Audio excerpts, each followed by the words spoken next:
Welcome to EPN. I'm your host, Victor Lucas, and we try to bring you the latest in everything cool every single day around here. You know, there's lots of stuff going on in video games, entertainment, and tech. That's why we like to wrap it all together into a tasty sushi roll we call the Rundown. Let's get started.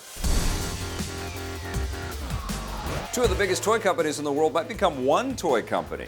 Multiple financial news outlets report that Hasbro and Mattel have held talks about merging their two companies into one. Bloomberg suggests that the talks began late last year, but stresses that there's no guarantee they'll lead to a merger. If Hasbro and Mattel do become one, they'll be the biggest toy company in the world by far. Mattel is best known for making Barbie and Hot Wheels toys. Hasbro's biggest properties are Transformers and G.I. Joe, along with board games like Battleship and Monopoly, and they also have the license to make Star Wars toys. Big companies usually merge in order to decrease their operating costs and lessen the competition with each other. Hopefully this won't have negative effects on their employees or consumers. It's not all mergers, something else is being broken in two.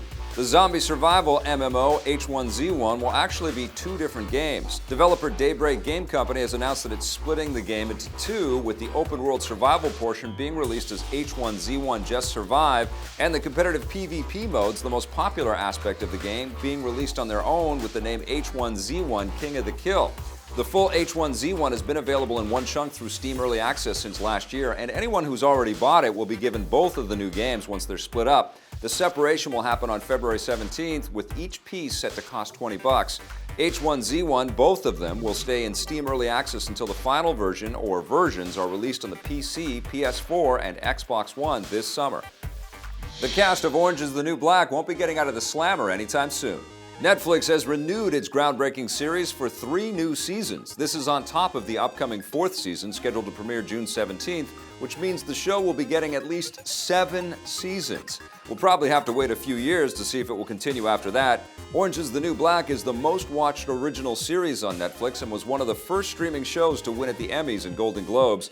Netflix doesn't release ratings data, but it's safe to say that the show has helped bring in more than its share of new subscribers to the service. Great, thank you so much. Plenty of New Mutants are joining the X-Men franchise on the small screen. Marvel and Effects have announced the first cast members to join the new X-Men TV series, Legion. They are Parks and Rec's Aubrey Plaza, Downton Abbey's Dan Stevens, and Fargo's Rachel Keller and Jean Smart. They're playing new characters that haven't appeared in the comics, with the exception of Dan Stevens, who's playing David Haller, the schizophrenic son of Professor X.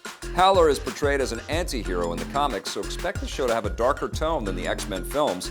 The fact that it will air on a cable network also means that it will have the freedom to be edgier and more violent. The pilot episode begins shooting next month.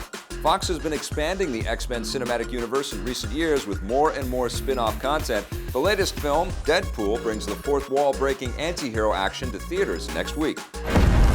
Woo! Superhero landing! Yeah, that's really hard on your knees. It's Turbo time! Ubisoft has announced that the new racing game TrackMania Turbo will finally cross the finish line on March 22nd, available simultaneously on the PC, PS4, and Xbox One. It's the first game in the series developed for the new consoles, and like its predecessors, it's based around user-created racetracks that can be made with the built-in track builder tools. Players can create the most outlandish tracks they want with plenty of gravity-defying options at their disposal. The last TrackMania game was released in 2011, and Turbo has been delayed several times. Hopefully, it will be worth the wait. There's been another awakening at the box office.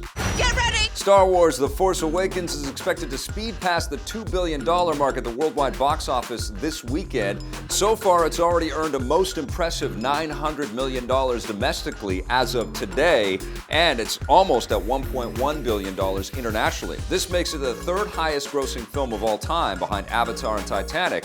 It's important to remember that these numbers have not been adjusted for inflation. If you account for the change in movie ticket prices over the last century, then The Force Awakens is only the 11th highest grossing film of all time, far behind the original Star Wars movie, which sits comfortably at number 2. Look at the size of that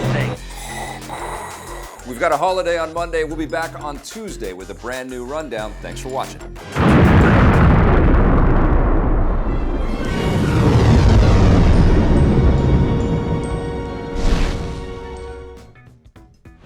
Hey, thanks for checking out that video on our EPN channel. It's just one small part of the things that we make around here. So if you liked it, don't forget to check out some of our other vids and hit that subscribe button.